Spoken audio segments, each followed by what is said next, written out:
할렐루야, 사랑하는 성도 여러분, 반갑습니다. 오늘이 벌써 15번째 시간입니다.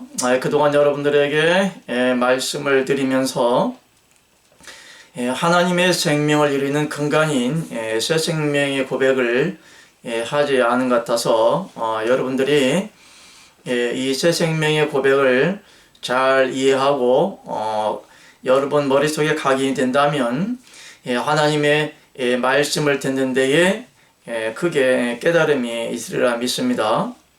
하나님의 생명을 이루는 새 생명 고백을 하겠습니다. 예수님은 누구십니까? 하나님은 한 분이시며 사람의 모양으로 하고 계시고 전능하셔서 천지만물을 창조하신 분입니다.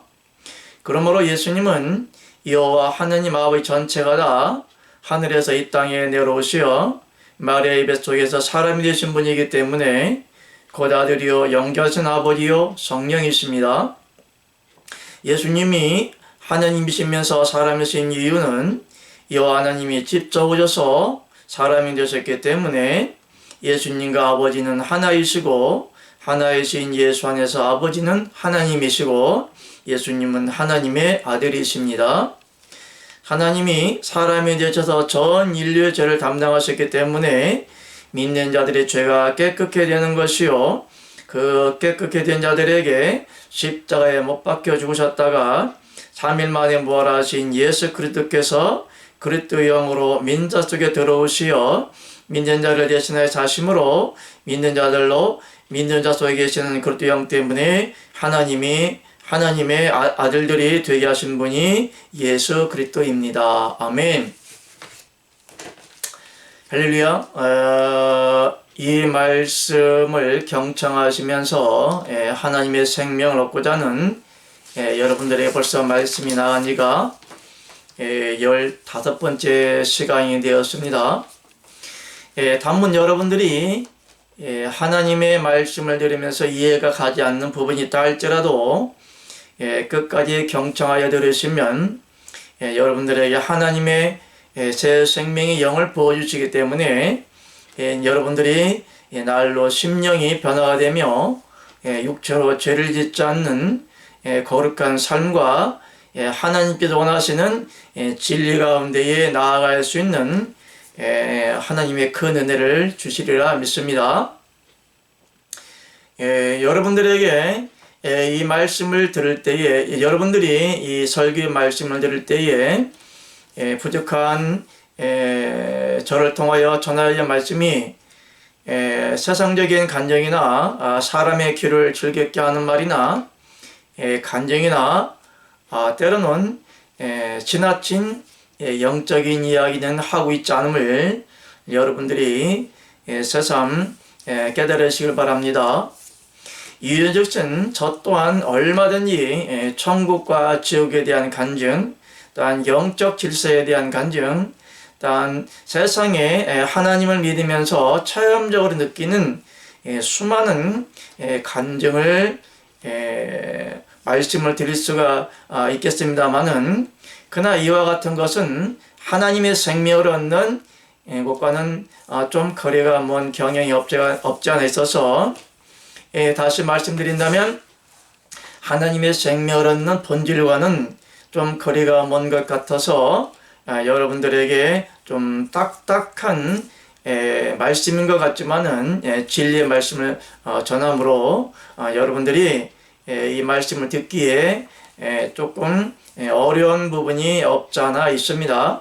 그렇지만 여러분께서는 진리의 생명이 그리스도의 장성한 분량까지 자라가 된다면 한 말씀 한 말씀이 여러분 심령에 꽂히는 생명의 말씀이기 때문에 여러분들이 하나님의 말씀을 사모하리라 믿습니다. 그러면 오늘은 15번째 시간인데요. 43번 우리 함께 말씀을 말이 아니라 제가 써놓은 글을 읽는 시간 갖겠습니다. 43번 같이 읽겠습니다. 거짓 선생이나 거짓 선지자로 인하여 진리의 포도주를 마시고 있는 것이 한국 교회의 현실이다. 거짓을 말하는 독주에 취하여 한국교회가 나아갈 방향을 잃어가고 있다. 아멘. 여러분들이 지금 코로나를 통하여서 여러 가지 환난을 당하고 있는 대내적으로, 거기에는 세계적으로 또한 이 나라와 민족적으로 기독교 신앙의 관점으로 볼 때에 한국 교회와 더 나아가서 여러분 개개인 가정에 굉장히 어려운 시국에 살아가고 있다. 그렇지만 이 어려운 시국을 맞이하여 생명을 이루는 하나님의 경제 뜻은 영원히 변치 않는다라는 점을 여러분이 깊게 생각하시길 바랍니다.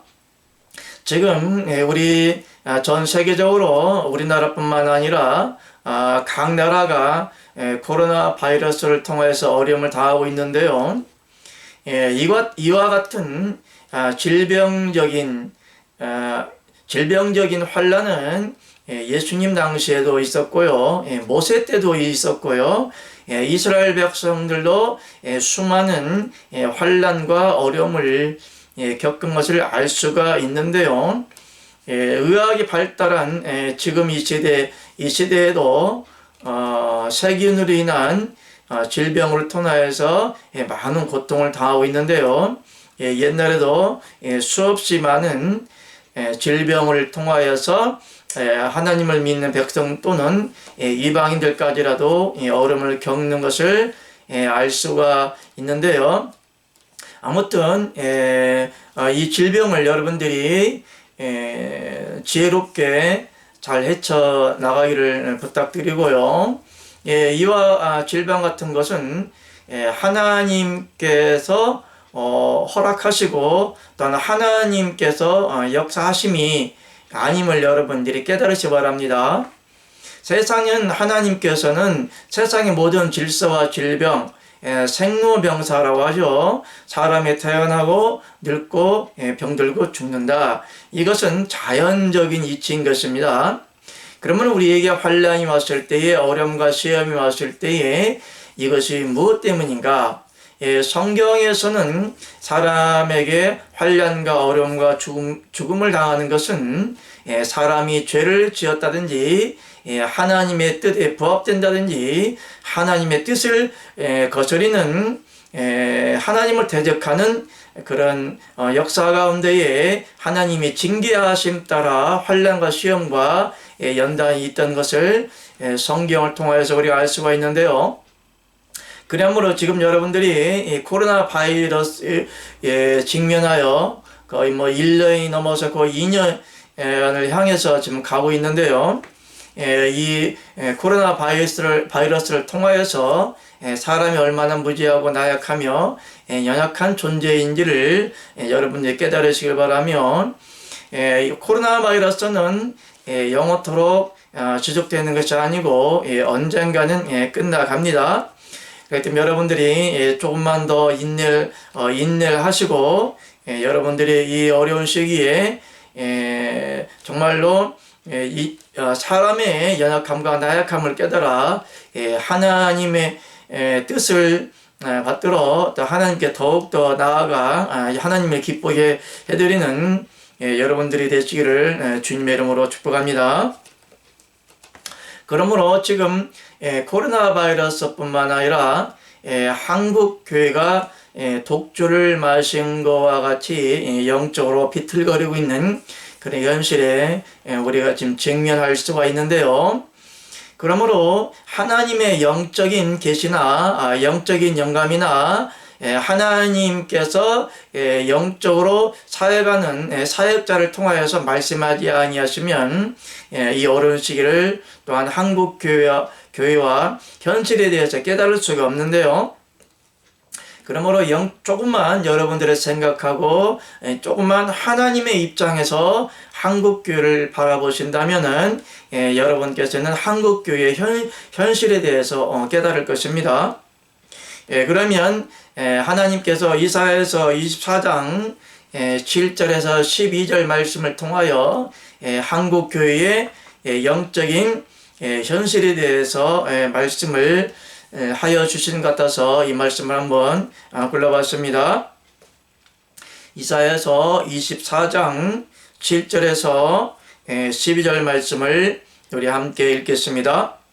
새 포도주 위에 슬퍼하고 포도나무가 쇠잔하며 마음이 즐겁던 자가 다 탄식하며 솟구치는 기쁨이 그치고 즐거워하는 자의 소리가 마치고 수금 타는 기쁨이 그쳤으며 노래하며 포도주를 마시지 못하고 독주는 그 마시는 자에게 쓰게 될 것이며 약탈을 당한 성읍이 회파되고 집마다 닻이 없고 들어간 자가 없으며 포도주가 없으므로 거리에서 부르짖으며 모든 즐거움이 암흑하여졌으며 땅의 기쁨이 소멸되었으며 성읍이 황무하고 성문이 파괴되었느니라. 아멘.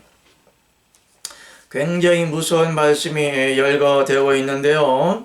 이사야 선지자를 통하여서 하나님께서 말씀하시는데요. 새 포도주 위에 슬퍼하고 포도나무가 쇠잔하였다, 그렇게 말씀하고 있습니다. 이사야에서 말씀해 보면은 하나님께서는 하나님의 백성을, 하나님의 자녀를 양육하였다라는 그 말씀도 있습니다.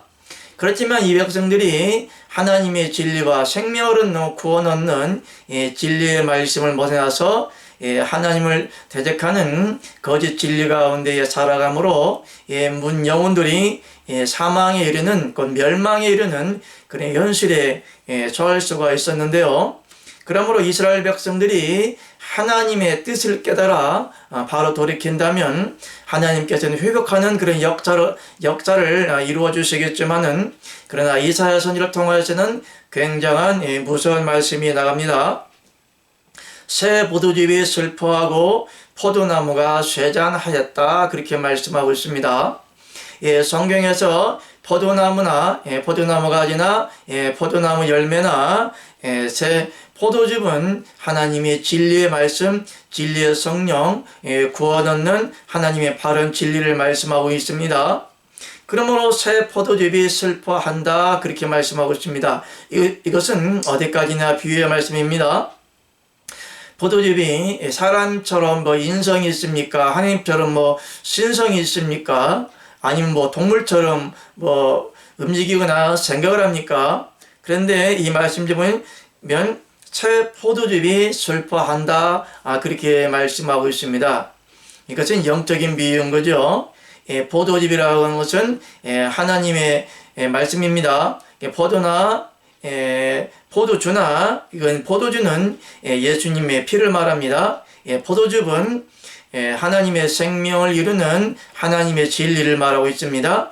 그러므로 포도주나 예수님의 피나 이 모두가 다 하나님의 생명을 이루는 근간의 진리라고 생각하시면 되겠습니다. 그러므로 포도즙이 슬퍼한다, 이 말은 무엇입니까? 곧 하나님의 진리가 없어서 구원받은 바른 생명의 말씀이 없어서 슬퍼하는 그런 현실을 비유적으로 말씀하고 있습니다. 그러므로 포도나무가 쇠잔하였다 그랬죠. 신약성경 예수님이 나는 포도나무요 너희는 가지라, 그렇게 말씀하고 있습니다. 그러므로 너희가 가지가 포도나무에 연결되어 있지 아니하면, 가지 아니하면 아무런 열매를 못한다는 그런 비유적으로 말씀을 하고 있는데요. 여기서 포도나무가 쇠잔하였다. 포도나무나 포도즙이나 포도주는 예수피를 말하고, 예수피는 진리를 말하고, 진리는 곧 하나님 아버지의 생명을 말씀하고 있는 것입니다. 그러므로 포도나무가 쇠잔한다. 곧 포도나무는 곧 예수 그리스도죠. 예수 그리스도를 통하여서 구원 얻는 진리가 쇠잔한다, 그렇게 비유적으로 생각하시면 되겠습니다. 그러므로 오늘날 한국교회 현실을 보면 외적으로는 대형교회라든지 수많은 많은 성도들이라든지 많은 선교를 한다 할지라도 그 안에는 구원 얻는 진리가 없기 때문에 예수 그리스도 쇠잔하게 간다. 다시 말하면 하나님의 진리의 생명이 없으므로 하나님이 임재하지 않고 하나님이 역사하지 않고 하나님이 함께 하지 않을 뿐더러 또한 성령이 떠나는 그런 역사를 볼 수가 있는 것입니다. 한국교회가 외형적으로는 굉장히 성장을 했습니다. 그러나 내적으로 하나님의 생명을 얻는 본질적으로 본질을 보면 그 안에 구원 얻는 진리가 없으므로 성령도 없고 성령이 없으므로 하나님의 생명이 없는 것을 볼 수가 있는데요. 그러므로 성령이 없다는 증거로 성도들의 열매를 보면 알 수가 있는데요. 성도들의 성령의 열매라고 하는 것은 하나님의 진리의 성령이 믿는 자 안에 임재함으로 믿는 자 안에서 죄들이 사라지는 거룩한 삶, 다시 말해서 하나님이 기뻐하시는 거룩한 산 제사로 그 죄를 짓지 않는 몸으로 하나님께 산 제사가 되는 예배가 되는 거룩한 제사를 드린다고 생각하시면 되겠습니다. 제사라고 하는 것은 그 예배라는 개념을 제사라는 개념으로 이야기하고 있는데요. 예배라는 개념이 드릴 예자 절배자입니다. 조선시대에는 하나님의 말씀이 중국 언어가 한국의 문화에 맞게 제사 제도로 이렇게 비유를 하고 있는데요. 제사란보다는 엄밀히 따져보면 경배가 맞다. 그렇게 생각하시면 되겠습니다. 하나님을 높여 경배한다, 절한다는 개념은 꼭 고교를 쪽에서 절한다는 개념보다는 경배한다, 섬긴다, 경외한다, 찬양한다, 찬송한다, 송축한다, 이런 비유가 되겠습니다. 그러므로 여기서 오늘 마침처럼 보니까 새 포도즙이 슬퍼하고 포도나무가 쇠잔하여진다, 그렇게 말씀하고 있습니다. 그러면 하나님의 구원 얻는 진리의 생명이 없이 거룩한 산제사를 드릴 수가 없다는 현실을 하나님께서 말씀을 하고 있는 것입니다. 그러므로 거룩한 제사가 드려지지 않으면 하나님께 당연히 그 예배를 받지 아니하시겠죠. 그러므로 이스라엘 백성들이 광야에서 40년 동안 내게 제사를 드리느냐, 그렇게 말씀하고 있어요. 그래서 이스라엘 백성들이 광야에서 하나님의 말씀을 따라 율법과 계명의 말씀을 지키면서 모세가 명령한 대로 제사를 드렸지만 하나님께서는 이 제사를 인정 안 하신다는 그런 말씀입니다. 그러므로 이스라엘 백성들이 가나안 땅에 들어가는 영적인 비유로 하나님의 말씀을 사람이 인위적으로 지켜서 계명의 말씀을 지켜야만이 영적인 가나안 땅에 들어갈 수가 있었습니다. 그렇지만은 여호수아 갈렙만이 가나안 땅에 들어가고 수많은 이스라엘 백성들이 광야에서 다 죽은 것을 알 수가 있는데요. 광야에서 모세를 쫓아 이스라엘 백성들이 모세를 따라갔다는 것은 모세는 율법과 계명의 대명사죠.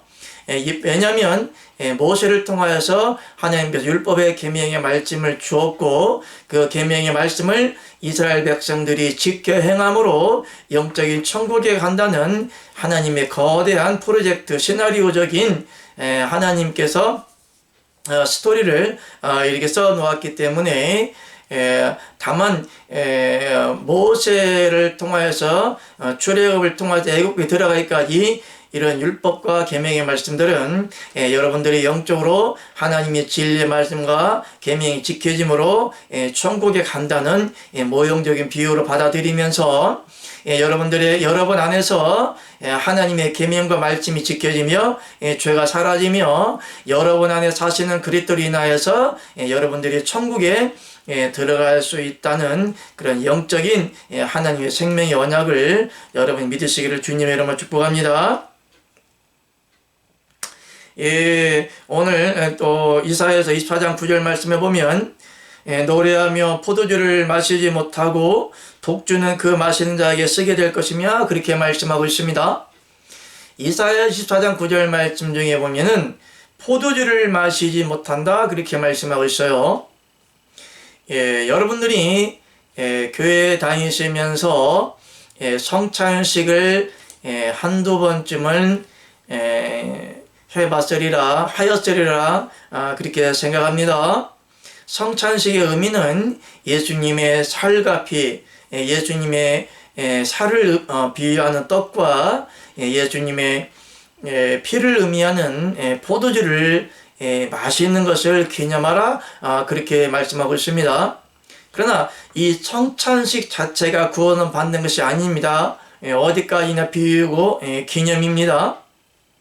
그러면 구원받는 진리의 말씀이 없이 성찬식을 하여 예수님의 살과 피를 비유하는 떡과 포도주를 먹는다고 해서 절대적으로 구원받는 것은 아닙니다. 어디까지나 하나님의 구원 얻는 여정, 경륜, 비유를 하나님의 비밀을 비유적으로 말씀하시는 거기 때문에 꼭 성찬식을 해야만이 구원받고 성찬식을 하지 않으면 지옥 가는 그런 문제가 아님을 여러분 깨달으시기 바랍니다. 그런데 성찬식을 하는 것은 예수님의 떡과 예수님의 포도주는 예수님의 살과 피는 구원 얻는 선과 진리다. 그래야면 하나님의 선과 진리를 어떻게 먹느냐? 여러분들이 떡과 포도주를 마시듯이 여러분들은 하나님의 진리의 영을 먹게 되는데요. 성경 말씀에 성령을 마시게 하였느니라 그런 말씀도 있어요. 그러므로 진리의 영으로 구원 얻는 하나님의 말씀을 깨달을 때에 하나님께서 여러분들에게 영을 전해 주시게 되는데요. 영이 임하게 되는데요. 여러분들의 안에 죄와 상관없이 들어올 수 있는 영인 그리스도의 영이 여러분 안에 들어오게 되는데요. 있는 곳 예수님의 살과 피, 그 선과 진리의 영이 여러분 안에 들어오심으로 말미암아 예수 그리스도께서 여러분 안에 하시면서 여러분들이 지켜야 할 하나님의 계명과 말씀을 예수 그리스도께서 지켜주심으로 여러분들을 하여금 죄를 짓게 않는 것이 하나님의 경륜적 비밀의 말씀이다. 이렇게 생각하시면 되겠습니다. 그러므로 노래하며 포도주를 마시지 못하고 독주는 그 마신 자에게 쓰게 될 것이다. 그러므로 여기에 노래라는 말이 나오는데요. 계시록에 보면은 모세의 노래와 어린 양의 노래가 있습니다. 그러므로 노래는 어떤 자가 부르죠? 하나님을 찬양하는 것도 있고요. 경배하는 것도 있고요. 하나님은 만군의 하나님이라고 말씀하십니다. 그러므로 어떤 자가 노래하고 찬양을 합니까? 승리한 자만이, 곧 다른 말로 말하면 이긴 자만이 하나님을 찬양할 수가 있는 것입니다. 모세의 노래란 것은 무슨 뜻일까요? 모세가 노래 부르는 것 갖다가 모세 노래라고 할까요? 모세의 노래를 부르는 자는 이긴 자들이 모세의 노래를 부를 수가 있는데 모세가 찬송을 만들어 놓은 그 노래를 말하는 것이 아니죠. 도리어 하나님을 찬양하고 경배하는 것은 다윗의 시편을 보면 도리어 더 시적 감각으로 하나님을 경배하며 찬양하는 그런 말씀들이 많이 기록되어 있습니다. 그러므로 이긴 자들이 모세의 노래를 부른다라고 하는 것은 모세는 뭐죠? 율법의 대명사입니다. 율법을 지키는 자, 율법을 이긴 자, 율법과 계명의 말씀이 지키는 자들을 말씀하고 있는 것입니다. 자, 여기에서 여러분들이 율법을 지키는 것에 대해서 오해하지 말아야 할 것은 사람이 율법의 계명의 말씀을 절대적으로 지킬 수가 없습니다. 그렇다고 해서 율법의 말씀을 폐합니까? 사람이 구원을 받으려면 반드시 율법과 말씀과 계명이 지켜져야 되는 것입니다. 그렇다면 하나님의 율법과 계명의 말씀을 어떻게 지켜야 될까요? 지금까지는 여러분들이 다니는 교회에서 여러분들이 섬기는 목사님들이나 선생들이 말하기를 말씀대로 사세요. 말씀들을 많이 읽으세요. 계명대로 사세요. 하나님의 말씀을 묵상하고 큐티하면서 그 말씀대로 살으라고 노력을 하세요라고 이렇게 인위적으로 많이 말씀을 하는 것을 말을 하는 것을 볼 수가 있는데요. 이와 같은 계명들이 사람의 교훈이라고 하는 것입니다. 왜냐하면 하나님의 계명의 말씀은 사람으로서는 절대로 지킬 수가 없기 때문에 그러합니다. 그러므로 예수님께서도 똑같은 우리가 성경을 가진 사람이십니다. 사람이었었습니다. 사람이시면서 완전한 사람이시면서 완전한 전능하신 여호와 하나님 아버지이셨습니다. 완전한 사람임에도 불구하고 사람과 똑같은 성령을 가지고 계신 예수님에도 불구하고 어떻게 해서 하나님의 말씀을 지켰을까요? 예수님께서도 나도 하나님의 계명의 말씀을 지킨다라고 말씀하시면서 하나님께서 말씀하신 것을 나도 너희에게 말한다 그렇게 말씀하고 계십니다. 그러므로 예수님께서 하나님의 계명과 율법의 말씀을 지킬 수 있었던 것은요, 예수님께서 성령으로 잉태하셨죠. 성령으로 육체를 입은 사람 속에 들어와 예수님의 몸속으로 들어간 것이 아니고요. 빌립보서 2장 보니까 예수 그리스도는 본체의 하나님이시라 그렇게 말씀하고 계세요. 왜 예수님께서 본체의 하나님이십니까? 예수님께서 본체의 하나님이시라고 하신 것은 전능하신 여호와 하나님 아버지이시라는 것을 말씀하고 있는데요. 그 말씀이 곧 이사야서 9장 6절 말씀입니다. 예수님께서 성령으로 잉태가 되었기 때문에 그 예수님께서는 전능하신 여호와 하나님 아버지의 본체의 생명이 성령으로 예수님 안에 오시고 예수님의 육체는 마리아를 통해서 살과 피를 덧입은 것 뿐입니다. 그러므로 너희가 거듭나지 아니하면 결단코 하늘나라에 갈 수가 없다고 이렇게 말씀하고 있는데요. 거듭난다고 하는 것은 여러분들이 새롭게 심령적으로 변화되는 것을 말씀함이 아니고요. 여러분의 안에 있는 여러분의 영체가 예수 그리스도와 연합되므로 여러분의 지체가 예수 그리스도와 지체가 되는 것을 거듭남이라고 말씀하고 있는데요. 어쨌든 간에 예수님께서 하나님의 계명과 말씀을 지킬 수가 있었던 것은 전능하신 여호와 하나님 아버지의 본질의 생명인 성령이 예수님 안에 들어와 예수님 전능하신 여호와 하나님 아버지께서 예수님의 모습으로 계셨기 때문에 하나님의 말씀과 계명을 지키실 수가 있었던 것이고요. 예수님께서도 십자가에 못 박혀 돌아가실 때는 육적으로 고난당하는 것인 게 아니라 예수님께서 하나님의 생명이 피인 그 하나님의 피를 요구하는 사단에게 하나님의 피의 대가를 주므로 모든 사망 가운데 거하고 있던 여러분들의 생명을 구원코자 하나님의 생명을 내어주게 되었는데요. 그러므로 예수님이 육적으로 죽으신 것이 아니라 전능하신 여호와 하나님 아버지께서 죽음과 같은 하나님의 생명을 사단에게 내어주는 그 죄의 대가를 치르는 예수 그리스도의 피를 흘려 주셨던 겁니다. 그러므로 성경을 보면은 예수 피와 그리스도 피가 있는데요. 예수 피라고 하는 것은 세상죄를 담당하는 것을 예수 피라고 하고요. 그리스도 피라고 하는 것은 사람이 영육간에 죄를 지은 것은 그 사단으로 하여금 사단이 요구하는 사망의 생명의 피의 생명의 대가를 치러주는 것 갖다가 그리스도 피다 그렇게 말씀하고 있습니다. 그러면 사람이 구원받는 것은 예수 피를 구원받는 것이 아니라 곧 그리스도의 피를 여러분이 믿어야만이 여러분 안에 그리스도 피가 있는 사람이야만이 여러분이 온전한 구원을 이룰 수 있다 이렇게 생각하시면 되겠습니다. 그러므로 오늘 이사야에서 24장 9절에 있는 말씀처럼 포도주를 마시지 못하고 독주는 그 마신 자에게 쓰게 된다 그렇게 말씀하고 있습니다. 그러므로 이 포도주라고 하는 것은 예수님의 피를 말하고요. 그러므로 여러분 안에 이루어질 피는 예수 피가 아닌 곧 그리스도 피입니다. 성경 말씀에 그리스도 피로 가까워졌느니라 그런 말씀도 있어요. 그러므로 여러분 안에 여러분들이 십자가 사건이 예수 피를 믿는 것이 아니라 십자가 사건을 이루기 위해서 예수 피로 역사한 그런 사건 가운데에 여러분 안에 영의 생명으로 임하는 그리스도 피, 곧 그리스도 영이 여러분 안에 임하는 것을 믿을 때에 여러분들이 하나님의 자녀가 되는 것을 믿으시기를 주님으로 축복합니다. 그러므로 포도주를 마시지 못한다 그러면은 예수 피를 마시지 못한다는 거죠.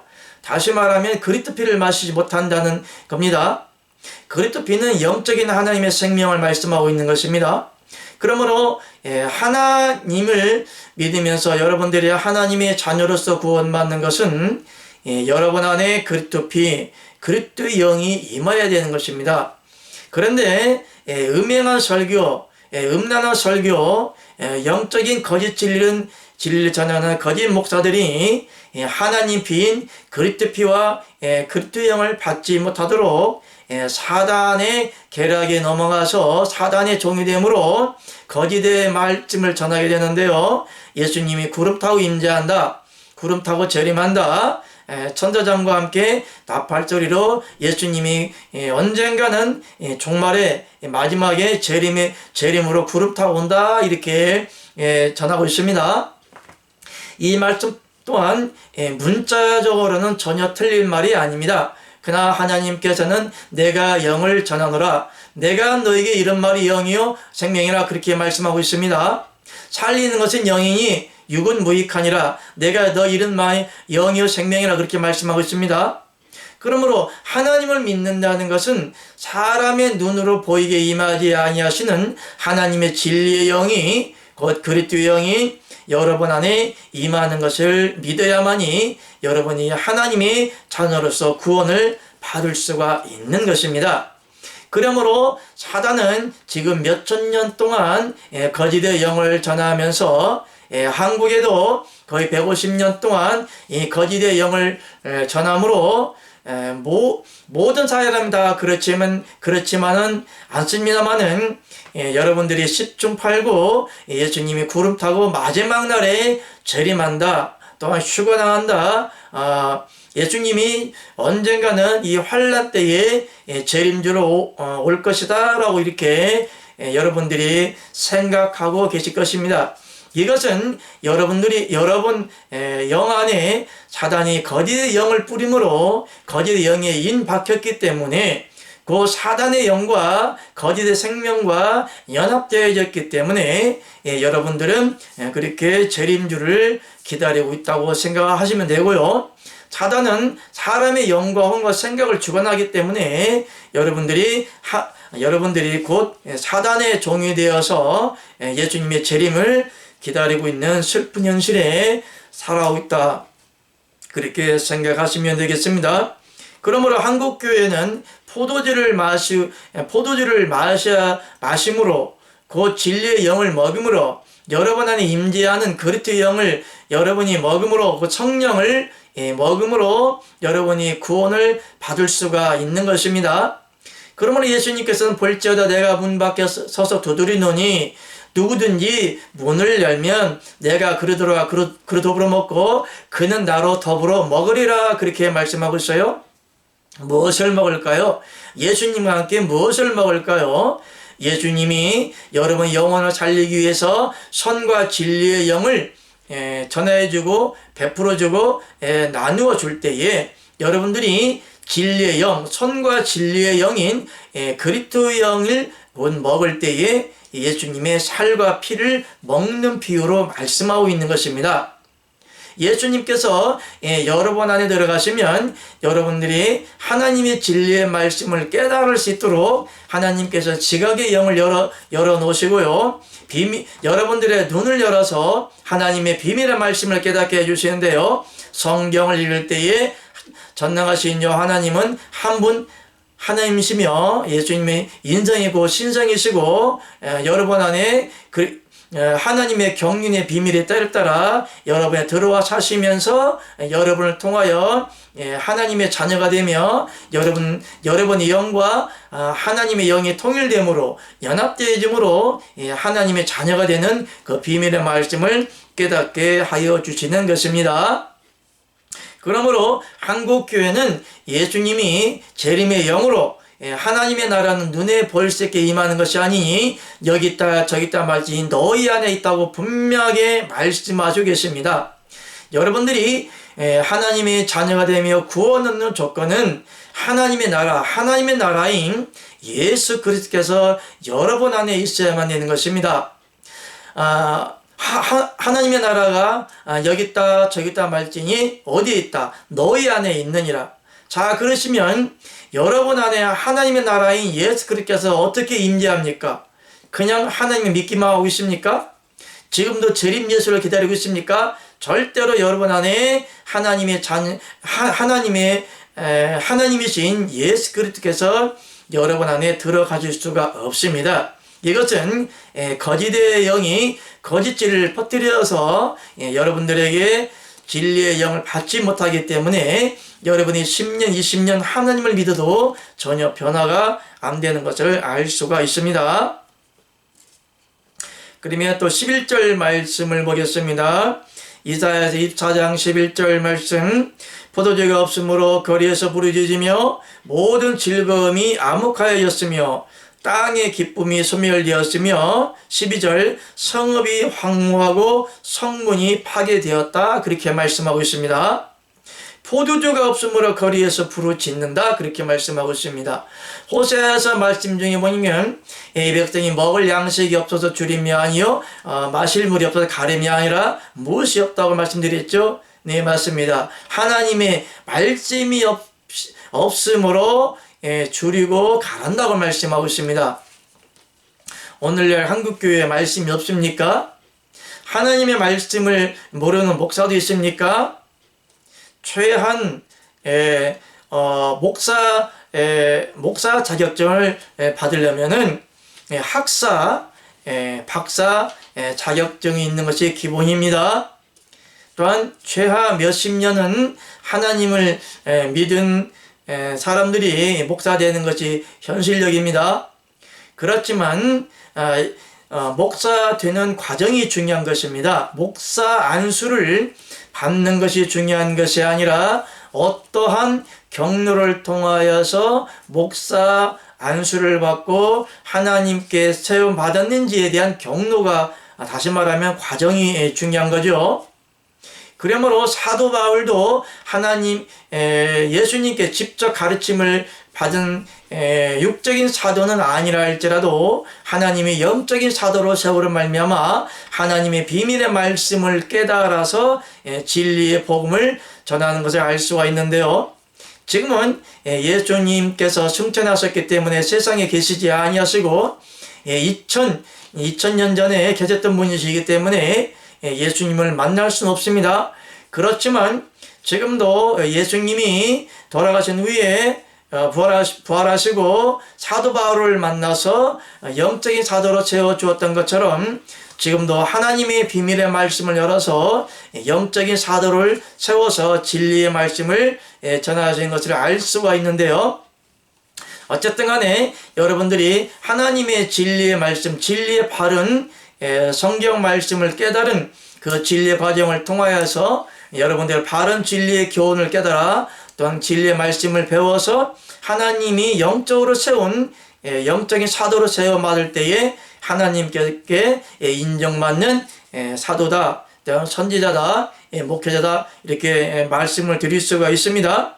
그렇지만 여러분들이 교회 하나님이 세우지 않은 거짓 목사, 거짓 선지자, 거짓 학장, 거짓 총장, 거짓 박사들을 통하여서 여러분들이 거짓의 말씀을 알아 거짓의 진리를 깨닫고 거짓의 영을 전하게 된다면 여러분들은 10중 8구는 사단의 종이 될 수밖에 없고 그렇게 가르친 자들에게 그 말씀을 듣는 자는 여러분 또한 하나님의 자녀가 되지 못하는 종적인 신앙으로 환난과 시험과 어려움을 당하면서 겨우 구원은 받을 수가 있겠다. 그렇게 말씀을 드릴 수가 있습니다.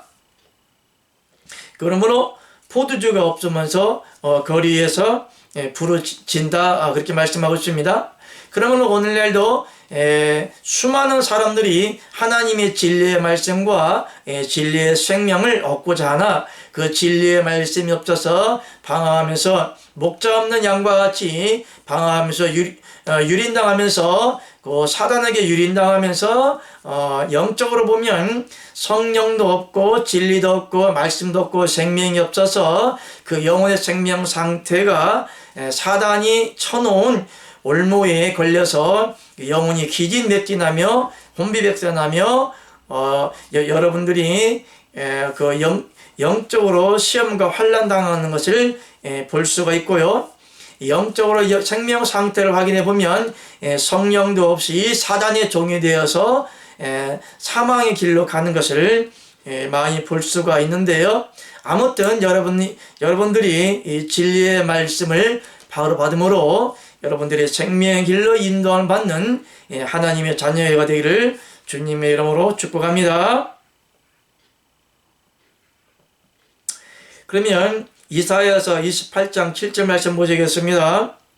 이 유다 사람들도 포도주로 인하여 옆걸음치며 독조로 인하여 비틀거리며 제사장과 선지자도 독조로 인하여 옆걸음치며 포도주에 빠지며 독조로 인하여 비틀거리며 이상을 그릇 풀며 재판할 때에 실수하나니 그렇게 말씀하고 있습니다. 오늘 포도주와 독조로 인하여서 옆걸음친다고 비유를 말씀하고 있습니다. 사람이 옆걸음을 친다는 것은 인사불성을 말하고 있는 거죠. 그러므로 사람의 의지와는 상관없이 사람의 의지와는 상관없이 움직인다는 것을 옆걸음친다. 때로는 비틀거린다. 그렇게 말씀하고 있는 것입니다. 이것은 영적인 비유로 풀자면은 하나님께서 원하시는 것은 너의 저는 다리로 하여금 어떻게 하라고요? 발을 세우라, 곧게 세우라, 안약을 사서 눈에 바름으로 보게 하라. 그렇게 말씀하고 있어요. 저는 다리로 하여금 일으켜 세우라 신약이 말씀하고 있는데요. 구약에서는 옆걸음친다. 옆걸음치는 거나 저는 것이나 비틀거리는 거나 같은 동질성을 말씀하고 있는 겁니다.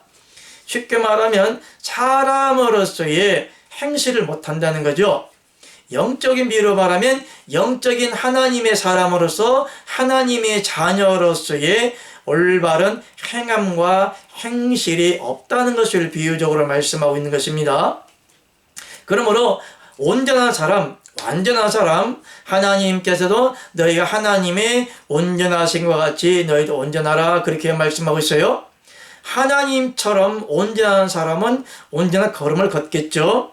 온전한 말, 온전한 생각, 온전한 행동, 온전한 걸음걸이, 사람으로서의 완전한 하나님의 사람으로서의 갖춰야 할 윤리와 도덕적인 또한 영적인 사람으로서의 바른 진리의 삶을 살아갈 수 있는 것을 말하고 있는 것입니다.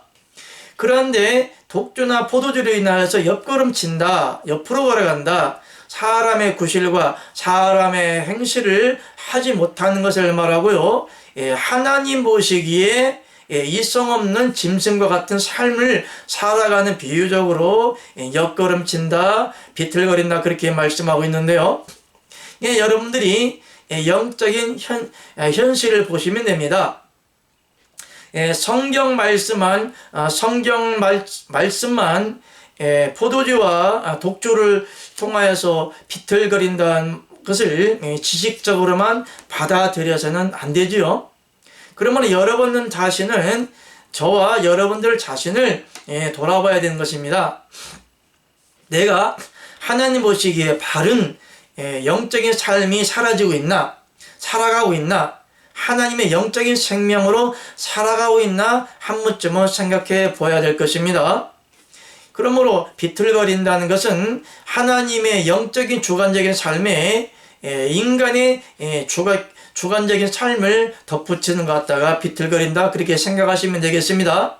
하나님의 의지와는 상관없이, 하나님의 뜻과는 상관없이 인위적으로, 인간적으로, 사람적으로, 육신적인 생각으로 하나님의 뜻과는 상관없이 윤리와 도덕적인 것이나 기복적인 것이나 사회적인 것이나 세속적인 삶을 영위하기 위해서 하나님을 믿는 그 자체를 갖다가 뭐라고 한다고요?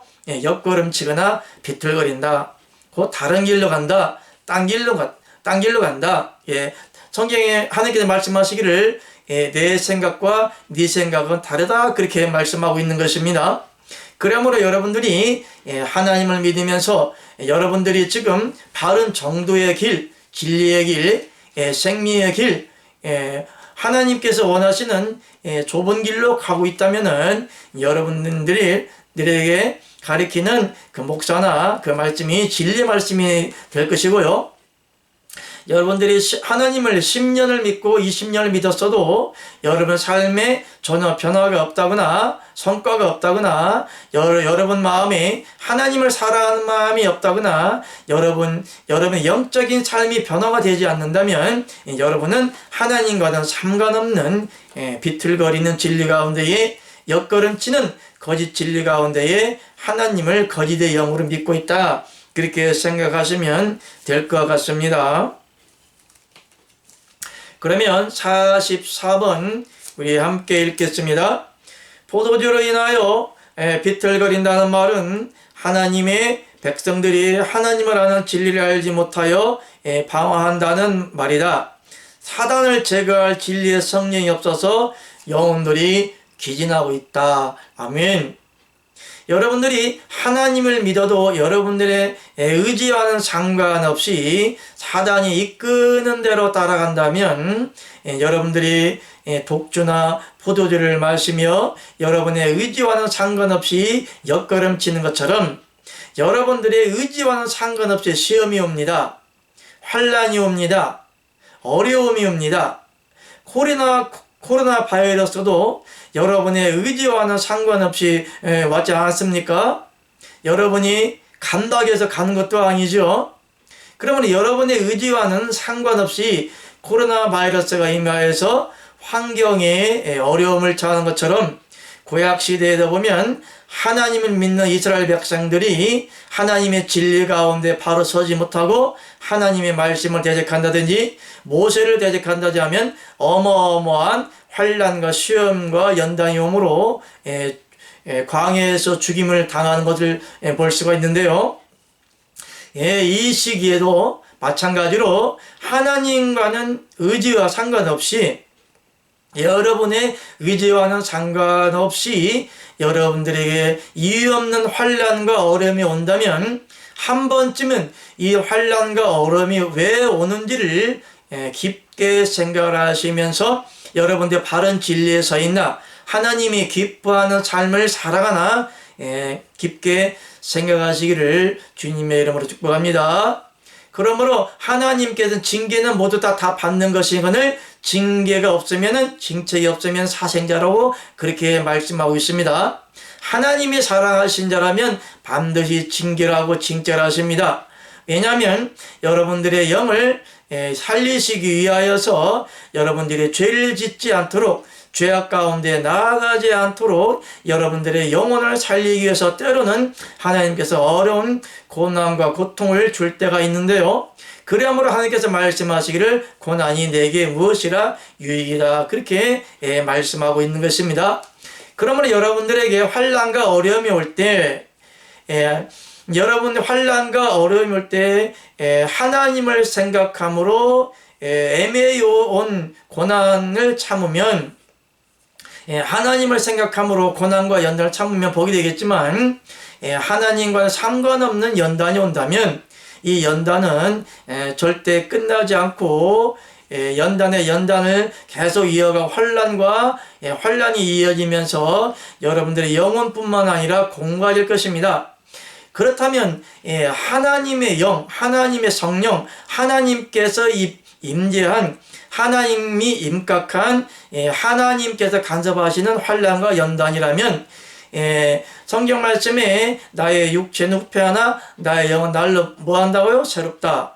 나는 망하겠고 그는 뭐 해야 된다? 흥하야겠다. 그러므로 환난과 어려움일 때 판단할 것은요, 어려움과 시험이 오면 성령이 역사하심으로 그 환난과 어려움을 겪게 하십니다.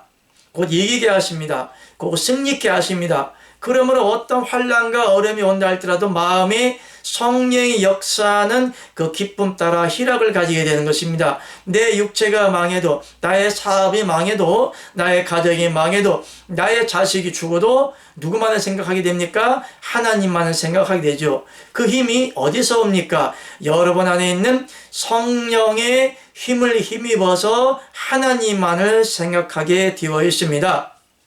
그렇지만 하나님이 임재하지 아니하고 하나님이 간섭하지 아니하는 환난이 올 때는 하나님은 도리어 뭐합니까? 원망하게 됩니다. 하나님을 비방하게 됩니다. 하나님을 판단하게 됩니다. 여러분의 입에서 악한 말이 나가게 되어 있는 것입니다. 그렇지만 성령이 임재한, 하나님이 간섭한 성령 안에서 당하는 환난은 도리어 하나님을 찬양하고 경배하고 감사하는 그런 영적인 축복의 길로 걸어갈 수가 있게 되는 것입니다. 그럼 여러분들이 객관적으로 잘 판단하십시오. 환난과 어려움과 시험이 온 분이 계시지요. 이것이 왜 왔나? 여러분 마음에 기쁨과 염려가 없이 환난이 와도 즐겁습니까? 아니면 감사합니까? 아니면 하나님을 생각함으로 아무리 염려가 없습니까? 하나님께 그렇게 말씀하고 계십니다. 내가 너에게 무엇을 준다고요? 하나님께서는 우리에게 기쁨과 소망을 주십니다. 하나님께서 우리에게 소망과 기쁨을 주시는 것은 전혀 변하거나 단락되거나 그 마음이 변치 않는 것입니다.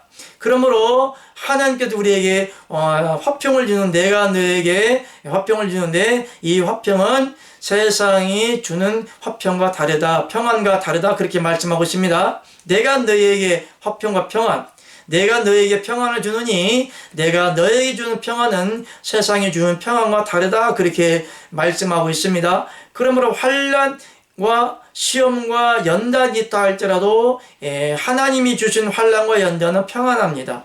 나의 모든 것을 다 가져간다 할지라도, 욥기처럼 모든 것을 다 가져간다 할지라도 한 분 하나님만을 바라보게 되는 거죠.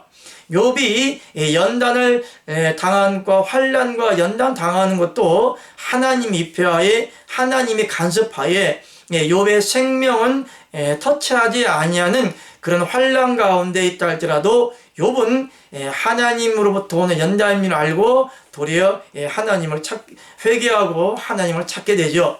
그러나 여러분 사단이 주는 환난과 연단은 도리어 원망하고 하나님을 떠나거나 교회를 떠나거나 목회자를 떠나거나 불평불만하게 되는 것을 여러분들이 잘 깨달으셔서 여러분들의 생명 현주소가 무엇인지 바로 깨달으시기를 주님 이름으로 축복합니다.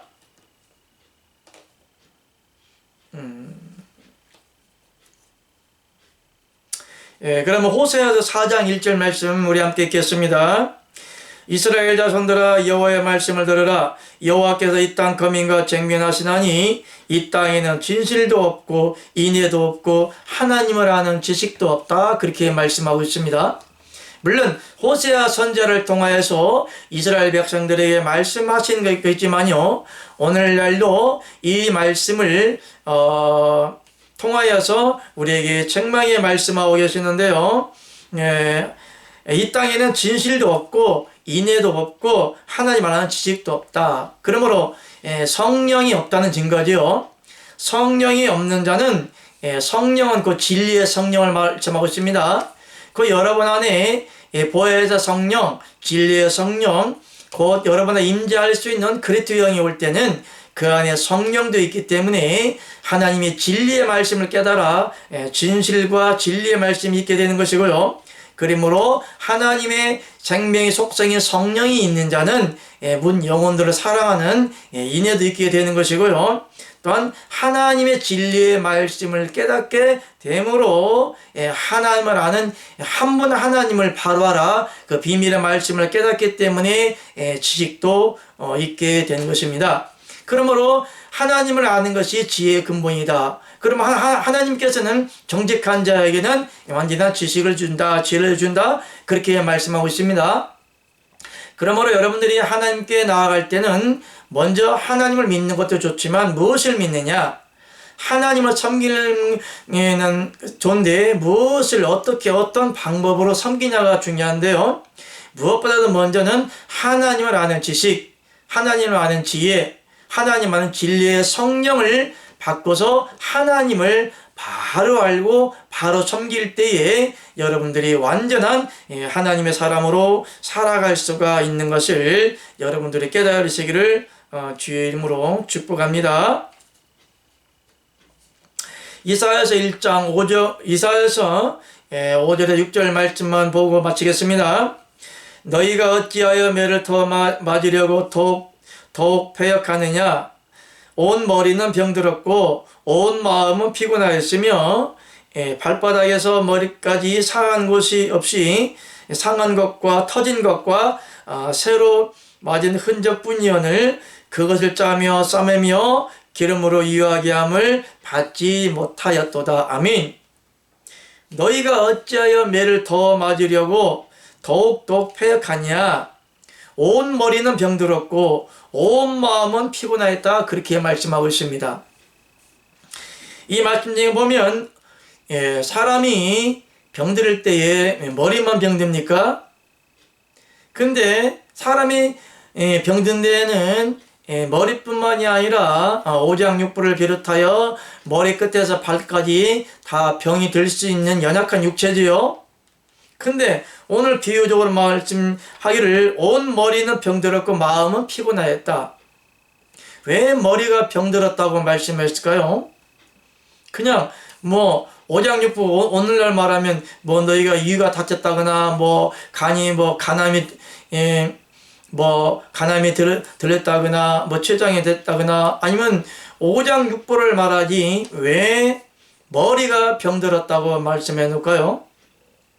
성경은 성경 말씀을 상고하고 성경 말씀을 읽거나 진리의 말씀을 들을 때는 성경 말씀을 읽을 때는 구원 얻는 진리의 복음, 그 진리의 영, 머리가 되시는 예수 그리스도의 진리의 구원을 깨닫는 것을 갖다가 말씀을 깨닫는 것이 구원이라고 볼 수가 있는데요. 그러므로 하나님을 믿을 때는 구원 얻는 진리의 영을 받기 위해서 말씀을 상고하고 공부하고 성경을 읽는 것입니다. 그런데 머리가 병들었다. 사람의 머리가 병들었다. 그것일까요? 그것은 비유적인 겁니다. 이것은 온 머리는 병들었다. 그리스도가 교회의 머리됨과 같이 사람의 머리라고 비유적으로 말씀하고 있습니다. 그렇게 해서 교회의 머리에 됨과 같이 너의 머리가 된다. 그렇게 말씀하고 있어요. 또 이 말씀을 문자적으로 오해하는 많은 성도들이 교회가 그리스도의 머리다. 건물 자체가 교회 머리다. 이렇게 잘못 오해한 분이 있습니다. 교회의 머리됨과 같이 그렇게 비유적으로 말씀하고 있는데요. 교회의 머리라고 하는 것은 교회의 전체적인 주관자, 인도자, 역사하는 자. 그러므로 교회에 있는 모든 성도들에게 진리의 영, 진리의 말씀, 진리의 생명을 전파되게 하시는 비유적으로 교회에 뭐가 된다고요? 머리가 된다. 머리에서 뭐가 나오죠? 생각이 나오죠? 생각을 통하여서 뭐가 나오죠? 말이 나오죠? 말씀이 나오지 않습니까? 말씀을 통하여, 입을 통하여 하나님의 영이 나오지 않습니까? 성령이 나오지 않습니까? 그러므로 너에게 이런 말이 무엇이라고요? 영이요 생명이라. 내가 영을 뭐 한다고요? 영을 전하노라 그랬습니다. 영을 무엇으로 전합니까? 눈으로 전합니까? 코로 전합니까? 귀로 전합니까? 입으로 전합니다. 입으로 하나님께서 말씀을 하실 때에 하나님의 진리의 영이 그 안에 앉아있는 뭇 성도들에게 다 들어가는 것입니다. 그러므로 교회의 머리라고 하는 것입니다. 머리에는 지식이 있고 지혜가 있고 하나님을 아는 말씀도 있고 또 입으로 전하여지는 영이 있다는 비유적으로 교회의 머리가 되신다, 그렇게 말씀하고 있는 것입니다. 그러므로 교회의 머리에 됨과 같이 뭇 성도들의 머리가 되신다, 그렇게 말씀하고 있어요. 그리스도는 뭇 성도들의 머리가 되시고 우리 그리스도인들은 지체의 각 부분이라 그렇게 말씀하고 있어요. 그리스도는 머리고 우리 성도들은 지체가 되는 한 지체가 되는 비유적으로 말씀하고 있는 겁니다. 머리와 지체는 하나입니다. 연합됨을 말하고 있는데요. 하나님의 생명과 내 안에 있는 생명이 하나님과 영으로 연합되므로 한 생명인 것을 비유적으로 말하는데요. 그걸 갖다가 그리스도께서 교회의 머리가 된 것 같이 너희의 머리가 되었다, 그렇게 말씀하고 있는 것입니다. 그러므로 온 머리는 병들었다는 것은 무엇이죠? 그리스도가 머리가 되지 못했다. 여러분들의 머리가 그리스도의 머리가 되지 못했다. 다른 말로 말하면 진리가 없다, 생명이 없다, 구원 얻는 바른 진리가 없다, 그런 비유인 것이고요. 여러분 안에 그리스도의 영이 없다는 말입니다. 그러므로 그리스도의 영이 없는 사람은 그리스도의 사람이 아니라 누차 말씀드렸습니다. 여러분 안에 그리스도의 영이 없는 사람은 그리스도의 머리가 없는 자입니다. 그리스도가 없는 자는 하나님의 자녀가 아닙니다. 하나님의 자녀가 아니고 여러분들이 하나님의 말씀을 인위적으로 믿음으로 겨우 종처럼 구원을 받을 수 있는 종적인 생명으로 살아갈 수밖에 없는 것을 비유적으로 말씀하고 있는 것입니다. 이 말씀을 보니 또 하나님을 아는 또 지식도 없다, 그렇게 말씀하고 있습니다. 자, 그러면 여러분들이 지금은 하나님에 대해서 얼마나 알고 계십니까? 하나님의 진리에 대해서 얼마나 알고 계십니까? 여러분들이 하나님을 아는 진리와 지식이 많이 이루어진 만큼 여러분 안에 사시는 그리스도의 영으로 인하여서 여러분 안에 사시는 예수 그리스도로 인하여서 여러분들이 하나님의 말씀과 계명을 지키게 되므로 여러분들의 온전하고 완전하신 하나님의 생명이 이루어지므로 하나님의 자녀가 되는 것을 깨닫는다, 이렇게 생각하시면 되겠습니다. 두서없이 말씀이 전해졌다 할지라도 여러분들이 이 말씀을 끝까지 잘 들으심으로 하나님의 진리의 영이 여러분의 임재함으로 그리스도의 여러분의 머리가 되시는 그리스도로 인하여서 여러분 안에 하나님의 생명과 진리의 말씀이 채워지는 거룩한 성민교회 백성과 하나님 백성들 되기를 주님의 이름으로 축복합니다. 오늘은 여기까지 15번째 시간 마치겠습니다. 감사합니다.